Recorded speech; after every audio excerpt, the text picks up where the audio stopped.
दोस्तों, आज की कहानी है गर्व। इस बार जब मैं मायके गई थी तब अजीब सा सुख का एहसास हुआ। मुझे मेरे बीमार पिता के पास मेरी इकलौती बुआ बैठी थी।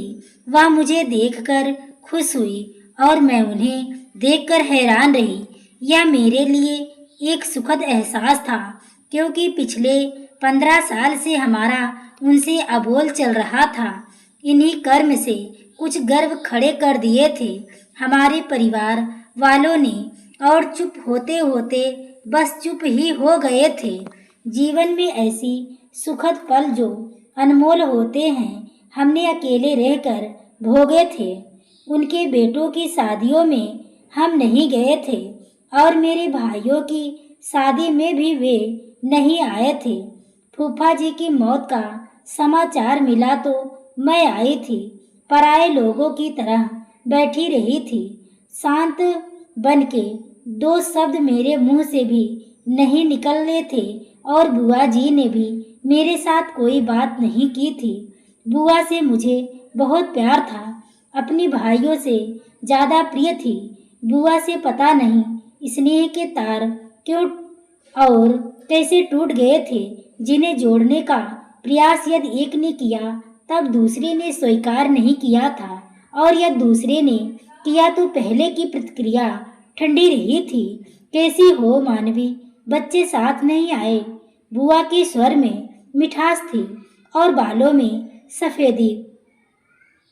15 सालों में कितनी बदल गई थी बुआ। सफेद साड़ी और उनका सोना माथा मेरे मन को चुभा था। अशोक जी साथ नहीं आए, अकेली आई हो। मेरे पति के बारे में पूछा था बुआ ने। लगातार एक के बाद एक सवाल करती जा रही थी बुआ। मेरी आवाज़ नहीं निकल रही थी, हालांकि मैं 15 साल के वियोग का गोला जो अटक गया था, एकाएक बुआ से लिपटकर मैं चीख चीख कर रो पड़ी थी। पगली, रोते नहीं, देखा, चुप हो जा मानवी। इस तरह बड़ी स्नेह से बुआ बुलाती रही थी। मुझे कितने ही अधिकार जो कभी मुझे बुआ और फूफा के परिवार पर थे, अपना सिर उठाने लगे थे, मानो पूछना चाह रहे हो कि क्यों उचित समय पर हमारा सम्मान नहीं किया गया। पर यह भी तो एक कड़वा सच है ना कि प्यार तथा अधिकार दोनों वस्तु नहीं हैं जिन्हें हाथ बढ़ाकर किसी के हाथ से छीन लिया जाए। यह तो एक सहज भावना है जिसे बस महसूस किया जा सकता है। बच्चे साथ नहीं आए, किसके साथ पास छोड़कर आई हो उन्हें? बुआ के इस प्रश्न पर मैं रोते रोते हंस पड़ी। वह अब मेरी उंगली पकड़कर नहीं चलते बुआ, हॉस्टल में रहकर पढ़ते हैं। अच्छा, इतने बड़े हो गए, आप तो बूढ़ी हो गई, और मेरे भी बाल देखो अब सफेद हो रहे हैं। हाँ हाँ कर मेरा गाल थपथपाया। बुआ ने कहा, जीवन बहुत बीत गया, अब तो चल आ बैठ, मैं तेरे लिए चाय लाती हूँ। भाभी दवा लेने बाजार गई हैं। छोटी भाभी कहाँ है? मैं आगे पीछे नजरें दौड़ाई थी। आज उसके मायके में कोई फंक्शन था, इसलिए वह वहाँ गई है। घर में अकेले थे सो मैं भी चली आई। चल हाथ मुंह धो ले, मैं देखती हूँ क्या है फ्रिज में। यह कहकर बुआ जी चली गई। 5-7 मिनट बाद भी बुआ मेरे लिए चाय और नाश्ता लेकर दही बड़े, मुझे तुझे बहुत पसंद है ना? मुझे याद है, साथ है यह मीठी रोटी, यह भी तेरी पसंद का है। बुआ का उत्साह वही पुराने वर्षों वाला ही था। यह देखकर आंखें भर आई थी। मुस्कुरा पड़ी थी मैं। बहुएं कैसी हैं बुआ? खाते खाते मैंने पूछा था। अब तो आप दादी भी बन गई हैं, कैसा लगता है दादी बन के? अरे आज की दादी बनी हूँ। 7 साल की पोती है, अब तो वह तीसरी में पढ़ती है। पोता भी 5 साल का है। विनय की बेटी भी इस साल स्कूल जाएगी। विनय की बेटी? हाँ, मैं अचंभित सी बोली। वह छोटा सा था ना जब देखा था उसे। हाँ हाँ, कल आना घर पर देख लेना। सबको तुझे याद करते हैं, राखी पर सब मन दुखी हो जाता है। तेरी बात कभी किसी ने उन लोगों ने राखी नहीं बंधवाई। खाते खाते कौर मेरे गले में अटक गया। मुझे याद 15 साल पहले जब बुआ के घर उनके बेटों को राखी बांधने गई थी, उस समय मुझे यही लगता था कि मेरे चार चार भाई हैं। कभी मैंने उन लोगों को अलग नहीं समझा था और मुझे गर्व होता था कि मैं 4 भाइयों की बहन हूँ। पर छोटी सी गलती पर तब बुआ ने कितना नाप शनाप कहा था। उस समय मेरा रिजल्ट आया था और सबसे अच्छा नंबर था। मुझे कहीं ना कहीं इस बात का गर्व हुआ था कि मैं पढ़ लिख कर इनसे आगे निकल जाऊंगी। आपसी संबंधों की कटुता उसके मुंह पर इस तरह दे मारी थी मानो भविष्य में कभी उसकी जरूरत ही नहीं पड़ेगी। ऐसी विडंबना है ना हमारे जीवन की। जब हम जवान होते हैं, हाथों में ताकत होती है, तब कभी नहीं सोचते कि धीरे धीरे वह शक्ति घटनी है। हमें भी किसी पर एक दिन आश्रित होना पड़ता है। अपने स्वाभिमान को हम इतनी ऊंचाई पर ले जाते हैं कि वह अभिमान बनकर सामने वाले के स्वाभिमान को चोट पहुंचाने लगता है। अपनी सीमा समाप्त होकर कब दूसरी की सीमा शुरू हो गई पता ही नहीं चलता। राखी बांधना छोड़ दिया था तब मैंने, उसके बाद बुआ की दहलीज की ही नहीं लांघी थी। आज बुआ उसी के बारे में बात कर रही थी। पूछना चाहा था कि मैंने कि अगर मैं राखी बांधने नहीं आई तो दोनों लड़कों में से कोई भी राखी बंधवाने क्यों नहीं आया था। क्यों नहीं किसी ने मुझसे मिलना चाहा। मैं तो सदा दोनों बहनों में पुल का ही काम करती रही थी। पर एक दिन जब मैं पहले की ही बात दोनों तरफ से प्रताड़ित होने लगी, तब मैंने बीच से हट जाना ही ठीक समझा था। बुआ आप भी चाय लेना, मैं उनकी बात को उड़ा देना ही ठीक समझा था। अभी तेरे आने से पहले मैं और भाई जी ने चाय पी थी। बुआ मेरे पिता की पीठ सहला रही थी। 2 बूढ़ों में एक की सेवा दूसरा कर रहा था। देखने में अच्छा भी लग रहा था और विचित्र भी। आपका जूस ले आऊं ना, अब 6 बज रहे हैं, बुआ ने पूछा और साथ ही जाकर जूस ले भी आई। पिताजी जूस पी रहे थे कि अम्मा भी आ गई। वह मुझे देखकर खुश थे और मैं दोनों बहनों का साथ साथ देखकर खुश रही थी। शाम गहरी हुई तो बुआ अपने घर चली गई। दूसरी शाम आए तो मेरे लिए पूरा दिन अपने साथ बिताने का न्योता था। उनके होठों पर भाभीयों से नहीं मिलेगी क्या, जब तुझे देखना चाहती हैं कल सुबह विनय तुझे लेने आ जाएगा। मैंने स्वीकृति दे दी। मेरे होठों पर सुबह विनय लेने चला आया। सुंदर सजेला निकला था। इसे पहले जब देखा था तब बीमार रहने वाला कमजोर सा लड़का था। वह चरण स्पर्श दीदी पहचाना नहीं। मैं हूँ तुम्हारा गोलू पहलवान। विनय याद आया कि नहीं याद आया। अक्सर जब तुझे गोलू पहलवान कह कर पुकारते थे वह सबको मारने दौड़ता था। आज भी मुझे मेरा संबोधन याद था। आत्मग्लानि होने लगी। मुझे मेरे चाहने वालों की कैसी बहन हूँ। यही सुंदर सा प्यारा सा युवक आज यदि मुझे कहीं बाजार में मिल जाता तो शायद मैं पहचान भी ना पाती। चलो दीदी, वहाँ बड़ी बेसब्री से आपका इंतजार हो रहा है। अच्छा अम्मा, मैं चलती हूँ। माँ से विदा ले ली। मैंने बुआ के घर मेरा भरपूर स्वागत हुआ था। तीनों बहुएं मेरे आगे पीछे सिमट आई थी। सभी चरण स्पर्श करने लगी। बच्चों को मेरे पास बैठाया और कहा यह बुआ है, बेटे इन्हें नमस्ते करो। कितने चेहरे थे जो मेरे अपने थे मगर मुझे अनजान थे, जिसे आज तक मैं भी अनजान थी। बीते 15 सालों में कितना कुछ बीत गया था जिसे साथ साथ रहकर भी निभाया जा सकता था, साथ साथ रहकर भी जिया जा सकता। पूरा दिन एक उत्सव की तरह बीत गया। 15 साल मानवी किसी कोने में सिमट गए हो मानो वह वनवास एक दूसरे से अलग रहने की पीड़ा कभी सही ही नहीं थी। कड़वे पल ना हो उन्होंने याद दिलाए ना मैंने, मगर आपस की बातों से मैं यह सहज ही जान गई थी कि मुझे वह भूले कभी भी नहीं थे। बार बार मेरे मन में एक ही प्रश्न उठ रहा था। जब दोनों तरफ प्यार बराबर था तो अहम खड़े किए थे दोनों परिवारों ने क्यों अपने अपने अहंकार संबंधों के बीच ले आए थे। समझ में नहीं आ रहा था आखिर क्या पाया था हम दोनों परिवार वालों ने। इतना सुख इतना प्यार खोकर शाम के समय विनय मुझे वापस घर छोड़ गया।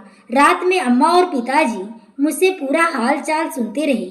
15 वर्षों के बाद बुआ के घर जो गई थी मैं, कैसे लगे सब लोग? बहू बच्चे बहुत अच्छे लगे। मेरे आगे पीछे ही पूरा परिवार डोलता रहा। बच्चे बुआ बुआ करते रहे और भाभियाँ दीदी दीदी। लगा ही नहीं कभी हम अजनबी भी रह चुके हैं। एक पल रुकने के बाद मैं फिर बोली, अम्मा, एक बात मेरी समझ में नहीं आई कि अचानक यह सब पुनः पुनः कैसे जुड़ गया। ऐसा ही होता है और यही जीवन है, हंसकर बोले थे पिताजी। जब इंसान जवान होता है तब भविष्य की बंद मुट्ठी उसे क्या क्या सपने दिखाती रहती है। तुम भी खुद भी महसूस करती रहोगी। भविष्य क्या है, उस अनजान है। बच्चों की लिखाई पढ़ाई है, बेटी की जिम्मेदारी है, सभी कर्तव्य पूरे करने होते हैं हमें, और हम साथ भी लिए बिना कभी कभी निरंतर चलते रहते हैं। हमारी आंखों के सामने बच्चों के साथ साथ अपना भी एक उज्जवल भविष्य होता है। जब बूढ़े हो जाएंगे तो चैन से बैठकर अपनी मेहनत का फल भोगेंगे। बुढ़ापे में संतान सेवा करती रहेगी।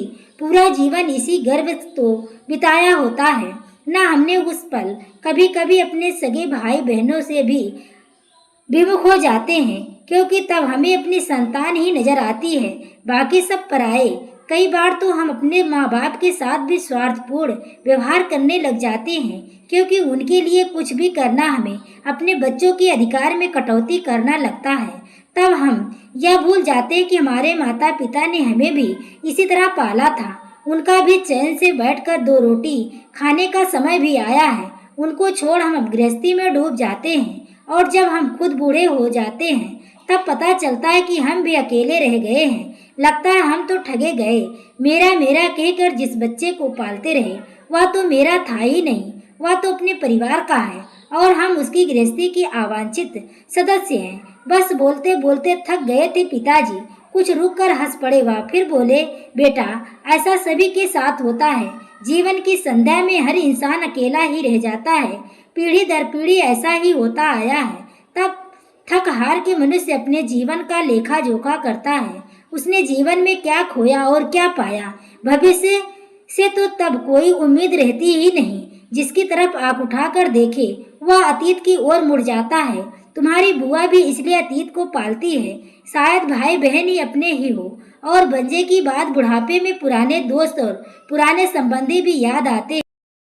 सबकी पीड़ा एक सी होती है ना, इसलिए एक दूसरे को आसानी से समझ भी जाते हैं, जबकि जवानों के पास समझने का भी समय नहीं होता। आपका मतलब है संतान से हुआ मोह भंग उन्होंने भाई बहनों की ओर मोड़ देता है। हाँ, क्योंकि तब उसे जीने को कुछ तो चाहिए ना। भविष्य नहीं, वर्तमान नहीं तो अतीत ही सही। तुम्हारी बुआ का भरा पूरा परिवार है, वह सुखी है, फिर भी अकेलेपन का यह साथ तो है ना। फूफा जी रहे नहीं, बच्चों के पास उनके लिए समय नहीं, सो एक भावनात्मक संबल तो चाहिए ना उन्हें। और अब में भी पिताजी ने खुद की तरफ भी इशारा किया। हम भी अकेले से रह गए हैं। तुम दूर हो, तुम्हारे भाई अपने अपने जीवन में व्यस्त हैं। एक दिन सहसा तुम्हारी बुआ सामने चली आई, तब हम हक्के बक्के रह गए। स्नेह का धागा कहीं न कहीं अभी भी हमें बांधे हुए है। यह जान हमें संतोष हुआ, और बुढ़ापे में सोच भी तो परिपक्व हो जाती है ना। पुरानी कड़वी बातें ना वह ना छोड़ती, और हम बस मिल बैठकर अच्छा समय काट लेते। हम सब अब चली के समय चैन चाहिए, हमें भी और तुम्हारी बुआ को भी, क्योंकि जीवन का लेखा जोखा तो हो चुका ना। अब कैसा गर्व, सारे जीवन का सार पिताजी ने क्षण भर में ही सामने परोस दिया। जवानी के जोश में भाई बहनों से भी मुक्ति क्या जायज है, जबकि यह एक शाश्वत सत्य है कि आज के युग में संयुक्त परिवारों का चलन न रहने पर हर इंसान का बुढ़ापा एक एकाकी श्राप बनता जा रहा है। क्या वह उचित नहीं है कि हम अपनी सोच को थोड़ा सा और बढ़कर स्नेह के धागों को बांधे रखें, ताकि बुढ़ापे में एक दूसरे के सामने आने में शर्म ना आए, और अपनी संतान का भी उचित मार्गदर्शन कर सके। बुढ़ापा तो उन पर भी आएगा ना। बुढ़ापे में भाई बहनों में उन्हें भी अच्छा लगेगा, क्योंकि तब उनकी संतानें भी उन्हें अकेला छोड़ अपने अपने रास्ते निकल चुकी होगी। विवेक का यह चलन पहली बार मानवी को बड़ी गहराई से कचोट गया। क्या वास्तव में उसके साथ भी ऐसा ही होगा? देवर जी के साथ परिवार वालों की खटपट चल रही थी, जिस वजह से उनसे कोई भी मिलना नहीं चाहता। उसके पति भी नहीं बात हो रही थी। कोई नहीं जानता, बस जरा जरा से अहम उठा लिए और बोलचाल बंद। कोई भी पहल करना नहीं चाहता, जबकि सच्चाई यह है कि घर में हर पल उन्हीं की बात की जाती। आपको भी अपने छोटे भाई से मिलना चाहिए। हमारे बच्चे बड़े हो रहे हैं, हम भला उनके सामने कैसा उदाहरण पेश कर रहे हैं। खून के रिश्तों में अहम लाना नहीं चाहिए। वह छोटे हैं, हमारे अपने हैं, हम ही कर लेते हैं, कोई छोटा नहीं हो जाएगा। अब चलिए, मानवी ने घर वापस पहुंचकर सबसे पहले अपने घर के टूटे रिश्तों को जोड़ने का प्रयास किया। पति एकटक उसका चेहरा ताकने लगे।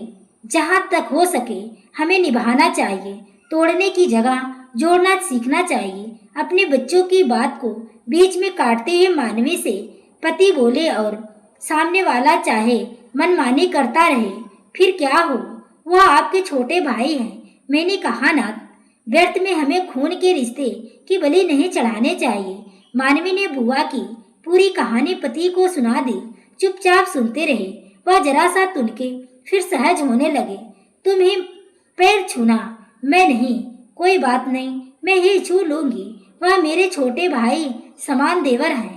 आप साथ तो चलिए। मानवी मनाती रही, समझाती रही। उम्मीद जाग उठी थी मन में, पति भी मान जाएंगे। एक सीमा में रहकर रिश्तों को निभाना इतना मुश्किल नहीं, ऐसा उसे विश्वास था। मन में जरा सा संतोष जाग उठा कि हो सकता है जब उसकी बुढ़ापा आए तो अकेली ना हो, उसके भाई और रिश्तेदार आसपास हो, एक दूसरे से जुड़े हो। तब क्या वह ना सोचे कि उसने जीवन में अपनों को अपने से कटकर क्या खोया और क्या पाया।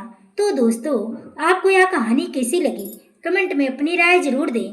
कहानी अच्छी लगी हो तो वीडियो को लाइक, शेयर, सब्सक्राइब करें। आगे के नोटिफिकेशन के लिए बेल आइकन को जरूर प्रेस करें। पूरी कहानी को सुनने के लिए आपको तहे दिल से धन्यवाद।